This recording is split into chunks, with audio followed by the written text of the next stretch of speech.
Indian philosophy comprises the philosophical traditions of the Indian subcontinent. Since medieval India, schools of Indian philosophical thought have been classified by the Brahmanical tradition as either orthodox or non-orthodox, āstika or nāstika, depending on whether they regard the Vedas as an infallible source of knowledge. There are 6 schools of orthodox Hindu philosophy: Nyaya, Vaisheshika, Samkhya, Yoga, Mimamsa and Vedanta, and 3 heterodox schools: Jain, Buddhist and Karvaka. However, there are other methods of classification. Vidyaranya, for instance, identifies 16 schools of Indian philosophy by including those that belong to the Aiva and Rasasvara traditions. The main schools of Indian philosophy were formalized chiefly between 1000 BCE to the early centuries of the Common Era. According to philosopher Sarvepalli Radhakrishnan, the earliest of these, which date back to the composition of the Upanishads in the later Vedic period, constitute the earliest philosophical compositions of the world. Competition and integration between the various schools was intense during their formative years, especially between 800 BC and 200 CE. Some schools like Jainism, Buddhism, Aiva and Advaita Vedanta survived, but others, like Samkhya and Ajivika, did not. They were either assimilated or went extinct. Subsequent centuries produced commentaries and reformulations continuing up to as late as the 20th century by Sri Aurobindo and Prabhupada among others. For Indian philosophers of antiquity, philosophy was a practical necessity that needed to be cultivated to understand how life can best be led. It was thus customary for them to explain how their ideas and treatises served human ends. Indian philosophy is distinctive in its application of analytical rigor to metaphysical problems.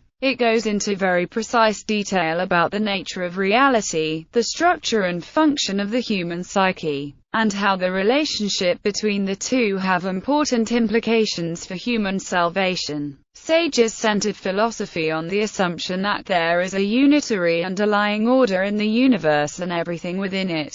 The various schools concentrated on explaining this order and the metaphysical entity at its source. The concept of natural law was the basis for understanding how life on earth should be lived. Common themes. The Indian thinkers of antiquity viewed philosophy as a practical necessity that needed to be cultivated in order to understand how life can best be led. It became a custom for Indian writers to explain at the beginning of philosophical works how it serves human ends. Recent scholarship has shown that there was a great deal of intercourse between Greek and Indian philosophy during the era of Hellenistic expansion. Indian philosophy is distinctive in its application of analytical rigor to metaphysical problems and goes into very precise detail about the nature of reality, the structure and function of the human psyche, and how the relationship between the two have important implications for human salvation. Rishis centered philosophy on an assumption that there is a unitary underlying order in the universe which is all-pervasive and omniscient. The efforts by various schools were concentrated on explaining this order and the metaphysical entity at its source.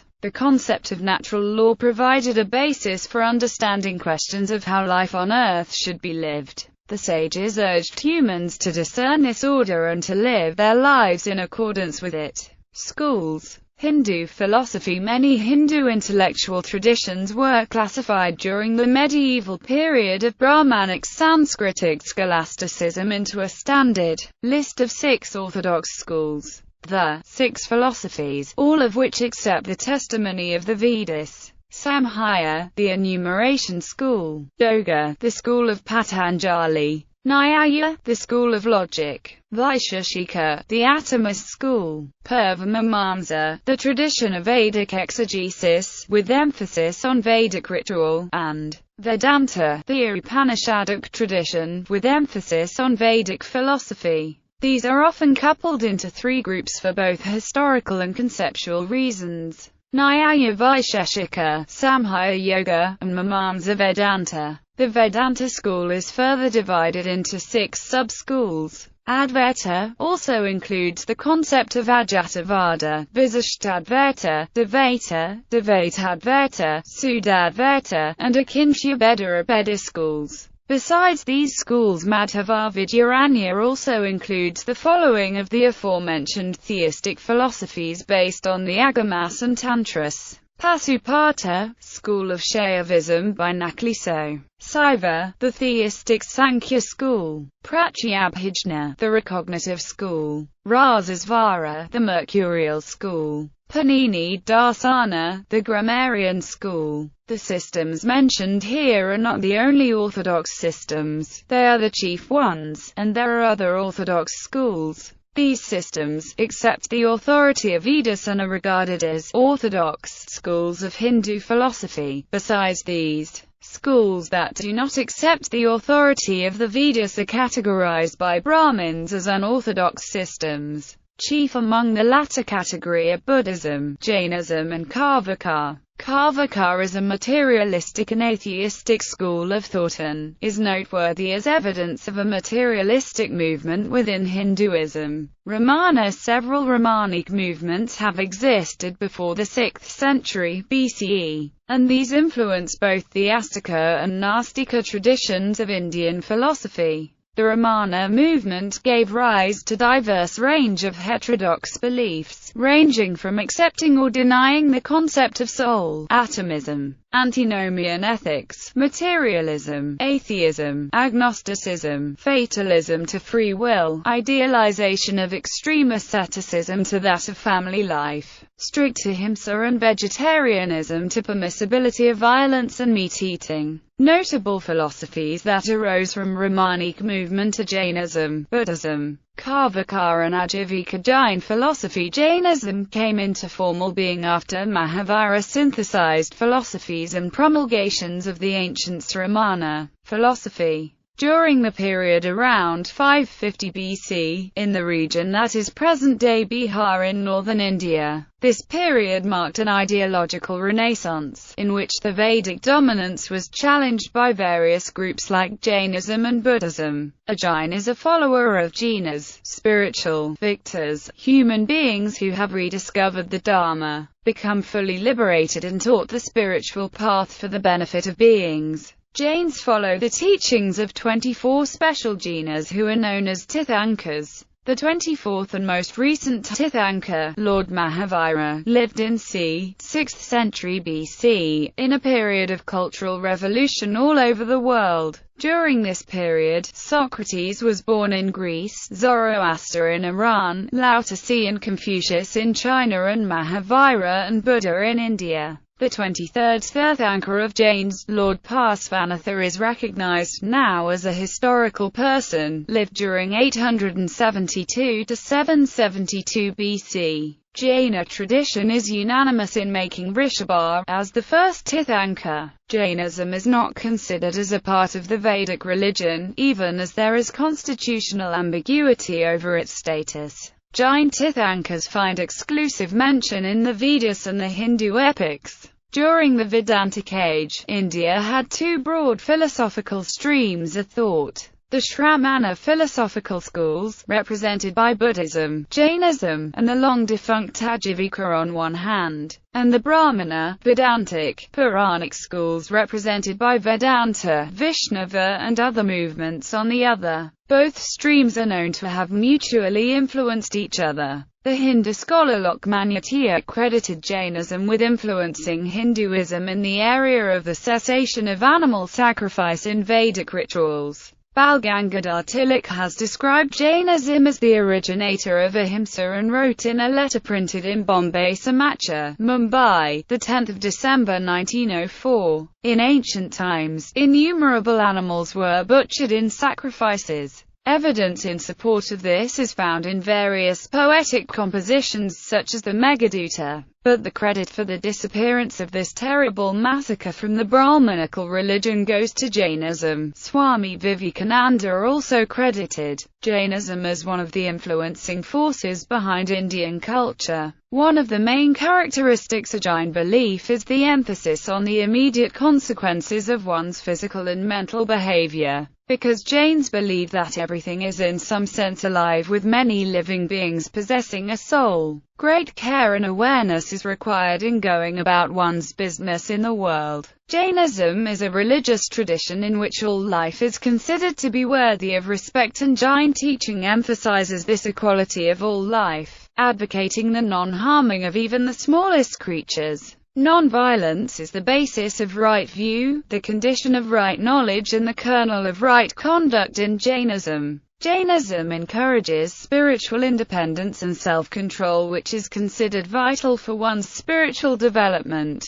The goal, as with other Indian religions, is moksha, which in Jainism is realization of the soul's true nature, a condition of omniscience. Anekantavada is one of the principles of Jainism, positing that reality is perceived differently from different points of view, and that no single point of view is completely true. Jain doctrine states that only Kevalas, those who have infinite knowledge, can know the true answer, and that all others would only know a part of the answer. Anekantavada is related to the Western philosophical doctrine of subjectivism. From its inception, Buddhism has had a strong philosophical component. Buddhism is founded on elements of the Shramana movement, which flowered around 500 BCE, and has had a very strong influence on Hinduism. The Buddha criticized all concepts of metaphysical being and non-being as misleading views caused by reification,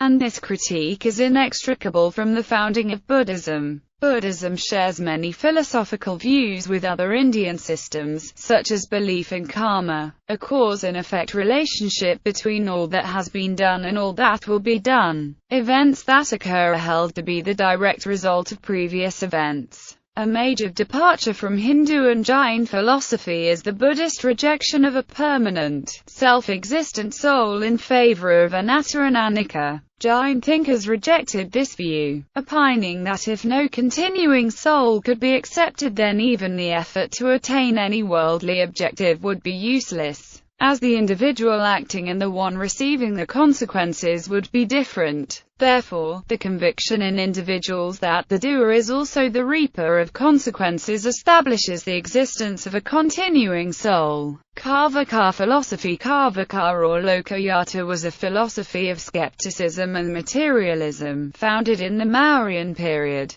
They were extremely critical of other schools of philosophy of the time. Karvaka deemed Vedas to be tainted by the three faults of untruth, self-contradiction, and tautology. And in contrast to Buddhists and Jains, they mocked the concept of liberation, reincarnation and accumulation of merit or demerit through the performance of certain actions. They believed that the viewpoint of relinquishing pleasure to avoid pain was the reasoning of fools. Karvaka thought consciousness was an emanation from the body and it ended with the destruction of the body. They used quotes from Brihadaranyaka Upanishad to support this claim. Karvaka denied inference as a means of knowledge and held sensory indulgence as the final objective of life. Karvaka held the view that invariable concomitance, a theory of Indian logic which refers to the relation between middle term and a major term freed from all conditions, could not be ascertained. However, Buddhists refuted this view by proposing that invariable concomitance was easily cognizable from the relation between cause and effect or from the establishment of identity. Modern philosophy.